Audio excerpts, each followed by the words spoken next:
Los retos que enfrenta el diseño de ambientes de aprendizaje en la educación básica de México.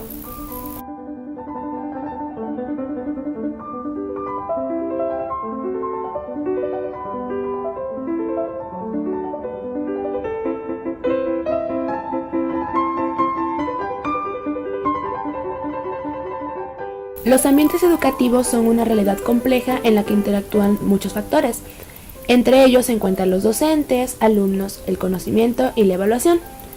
Estos se definen como escenarios en los que existen condiciones favorables para que se dé un aprendizaje y se desarrollen determinadas competencias.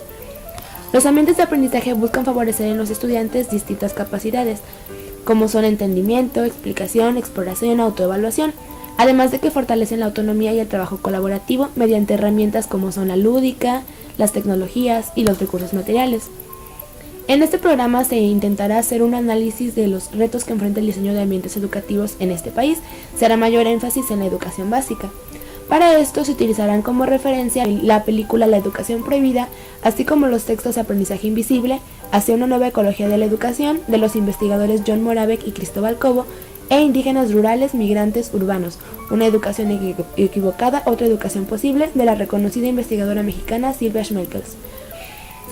Hay diferentes enfoques que señalan que el ambiente se deriva de la interacción del hombre con el medio. Se concibe como un conjunto de factores que favorecen o dificultan la interacción social, ya que esta es imprescindible para el aprendizaje. Según Daniel Reichberg, la noción de ambiente fue introducida en 1921, debido a que en esa época los geógrafos consideraban que la palabra medio no describía totalmente las interacciones de los humanos con el entorno. De acuerdo a las teorías psicológicas ambientalistas como el conductismo y el socioconstructivismo, el aprendizaje es un proceso social, ya que intervienen múltiples actores en la educación de un humano. Estos pueden ser la familia, la escuela, la sociedad en conjunto, etc. Es importante observar que, pese a que el enfoque conductista atribuye el aprendizaje al contexto, es un modelo que fomenta la alteración del ambiente y el establecimiento de estándares rígidos que limitan las capacidades de los aprendices. En contraste, la película La Educación Prohibida nos habla de educar con amor y de manera integral, eficaz, pertinente e inclusiva, ya que esto repercute de manera positiva en el desarrollo y en el aprendizaje. En el texto de El aprendizaje invisible, Moravec y Cobo analizan una serie de teorías y propuestas innovadoras del ámbito educativo. En este libro se menciona que el aprendizaje invisible es una propuesta conceptual que integra diversas perspectivas. Es un nuevo paradigma que toma en cuenta el impacto de los avances tecnológicos y las transformaciones de educación formal, no formal e informal, además de aquellos metaespacios intermedios. Se propone hacer uso de las tecnologías abiertas y colaborativas para el aprendizaje, reconociendo y estimulando aquellas habilidades que favorezcan el uso de las TIC como entorno de aprendizaje y experimentación constante. Otro punto que es importante resaltar en este nuevo paradigma es el aprendizaje entre pares, en donde la adquisición de los conocimientos se vuelve una actividad horizontal y no solamente vertical. Bueno, llegados a este punto se analiza qué tipo de ambientes educativos necesita la educación mexicana y cuánto nos falta para llegar a ese ideal. ¿Qué entendemos por calidad educativa? Sería la pregunta. Schmelkers, en uno de sus textos, nos menciona que debe entenderse como la capacidad de la educación para proporcionar a los alumnos el dominio de los códigos culturales básicos, capacidades para la participación, la resolución de problemas y el desarrollo de valores y actitudes acordes con la sociedad que sería buena para el futuro de los mexicanos. Pero bueno, esto no es todo. La calidad educativa además implica autocrítica, valoración de la diversidad, consenso, relevancia, equidad, eficiencia y sobre todo cobertura.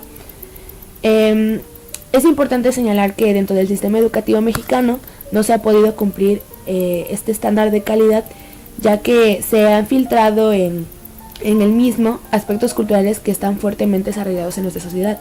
Un ejemplo de esto y muy grave es la discriminación, la cual se ve reflejada en la falta de cobertura escolar, ya que se marginan los sectores indígenas, migrantes y habitantes de comunidades rurales, campesinos, etc., ya que se señalan como los que tienen indicadores más bajos de desarrollo, los que menos tienen acceso a la escuela, etc.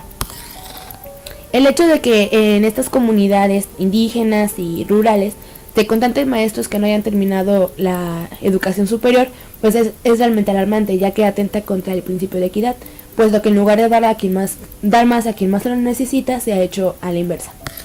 Estadísticamente, los niños indígenas que asisten a primarias generales rurales tienen mejores resultados en las pruebas de educación que aquellos que asisten a escuelas indígenas, hecho que se encuentra ligado más al nivel de los docentes que al nivel socioeconómico, que es lo que a menudo se cree.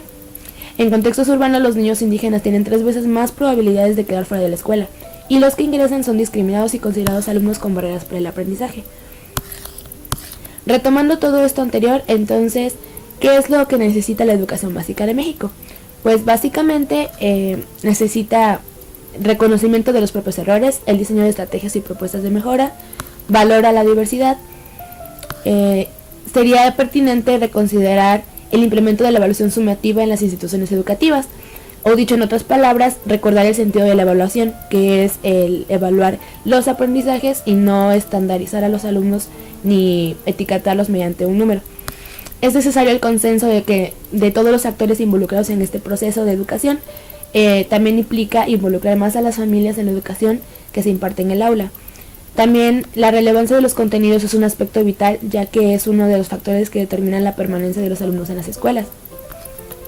Y a manera de reflexión es importante observar que si bien las TIC estimulan la adquisición de aprendizajes invisibles, pues debido a su naturaleza es imposible evaluarlos dentro de la educación formal, mientras esta siga siendo memorística, en la que se corre el riesgo de no detectar talentos y frenar la innovación. Otro aspecto a tomar en cuenta al momento de diseñar este tipo de estrategias son los contextos con economías menos fuertes, en los cuales la información y los adelantos tecnológicos pues no llegan al mismo tiempo, y no solo acrecenta la profundidad de la brecha existente entre los profesionistas. Como último punto a añadir, es vital tener presente que para enfrentar y lograr superar los retos anteriormente listados, es necesario que primero sean detectados las problemáticas de mayor emergencia, para posteriormente darle solución conjunta, recordando que no toda la responsabilidad educativa recae en las instituciones escolares. Gracias y buenas noches.